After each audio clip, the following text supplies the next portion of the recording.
దేవునికి స్తోత్రం. ఈరోజు వాక్య ధ్యానాంశము ద్వితీయోపదేశకాండం 28వ అధ్యాయం 9వ వచనము. నీవు నీ దేవుడైన యెహోవా ఆజ్ఞలను అనుసరించి ఆయన మార్గములలో నడుచుకొనిన యెడల యెహోవా నీకు ప్రమాణం చేసి ఉన్నట్లు ఆయన తనకు ప్రతిష్ఠిత జనముగా నిన్ను స్థాపించును. చూడండి, దేవునికి ప్రతిష్ఠితమైన జనము. చూడండి ఎంత గొప్ప భాగ్యమో ఇది. ఎంత గొప్ప ధన్యత.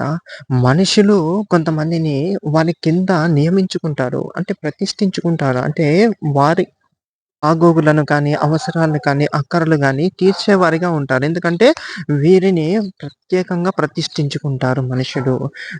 ఆ ప్రతిష్ఠించిన వారికి ఏ అవసరమున్నా సరే, ఏ అక్కర్లున్నా సరే, ఆయా సమయాల్లో వాళ్ళు తీర్చుకుంటూ వస్తారు. కానీ దేవుడే ప్రతిష్ఠించుకుంటే చూడండి, భూమి ఆకాశములను సృజించిన దేవుడే ప్రతిష్ఠించుకుంటే ఆ జనముకు ఇక ఏదియు తక్కువ కాదు. అది ఆరోగ్యమైన, వృద్ధైన, కాపుదలైన. యేసయ్యకి మహిమ కలుగును గాక. ఆమేన్.